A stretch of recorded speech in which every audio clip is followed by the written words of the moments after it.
topic, Ukraine. But the Kremlin said today it is, quote, premature to say a peace deal with Ukraine is near. Weijia Jiang joins us now. Weijia, it's been a very busy day for all of us. Catch us up on the Kremlin reaction, where the White House is, and some of the interesting things President Trump said last night on Air Force One heading to Mar-a-Lago for the holiday. Well, Major, the deal right now is in a really delicate state. It always has been, but especially now that the Russians have come out to say that it is premature to sign on to this very high optimism that we've heard from the White House. And it's not only Moscow, but Ukraine has also been much more measured in talking about the progress that has been made, because the sticking points that the White House says are, quote, delicate but not insurmountable are actually quite huge.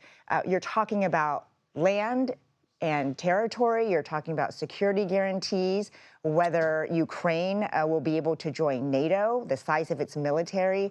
These are all things that, according to the Ukrainians, are weaved into who they are. So it's not going to be easy to come to a deal with Russia. But we also know that the president has deployed his top and most trusted negotiators, Special Envoy Steve Witkoff, and likely his son-in-law Jared Kushner, to meet with Vladimir Putin sometime next week to talk about negotiations, Major. Weijia Jiang, thank you so very much. Here with me now, congressional reporter for NOTUS. Remember, that's News of the U.S., Daniella Diaz, a friend of the show. Tom LoBianco, editor and co-founder of 24 Site News, also a friend of the show. So, picking up on what Weijia just said, on Air Force One last night, the president said there's no deadline, even though the White House had made it clear that this 28-point plan, the Ukrainians had to agree to by Thanksgiving. Well, now that's no longer the case. Your thoughts, Tom? I mean, nothing but blown deadlines. Far be it for a group of reporters to complain about blown deadlines, but that's a cell phone, isn't it? That's very true. I mean, it does seem to be getting closer. I mean, we're all old enough to remember when Jared Kushner would never return to orbit. Right. The shadow president from the first term. Exactly. Well, now a key player. Yes. And Daniella, what's interesting is Moscow said today, officially on the record, if Steve Witkoff comes back, please make sure he doesn't come alone. I mean, someone else comes with him. This after Bloomberg News reported an entire transcript of a conversation with Witkoff and a senior Russian official, in which Witkoff is basically trying to teach them how to butter up and better position themselves in negotiations with President Trump. From the very beginning, this has been just, in many ways, a sort of disaster. I mean, when it comes to the image that the United States is putting on and trying to negotiate this peace deal, of course, President Donald Trump really wanting this to happen, saying that the Thanksgiving holiday was going to be the deadline, and then the headlines that have come out since then. I mean, Secretary of State Marco Rubio briefing senators in Geneva saying, actually, it doesn't seem that we had anything to do with this deal. Russia wrote this. Senator Mike Rounds telling reporters these details over the weekend, and everything that has followed since. I mean, this has been, in many ways, a PR nightmare for the Trump administration and Donald Trump, who really wants to push this win by this now self-imposed deadline that's not happening. And Tom, what the White House often says in moments like this, where there's understandable confusion and who's in charge and what's the plan, well, it's just their unconventional approach to diplomacy. And then they fall back on, well, it worked in Gaza and Israel, so, hey, give us some credit. Okay, so I look at things in terms of capital L legacy constantly.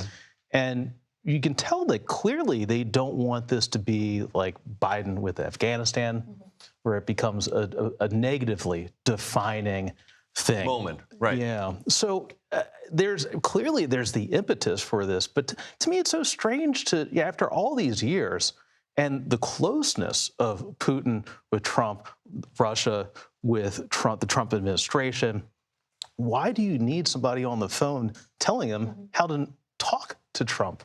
Don't they know that already? It's not real mystery.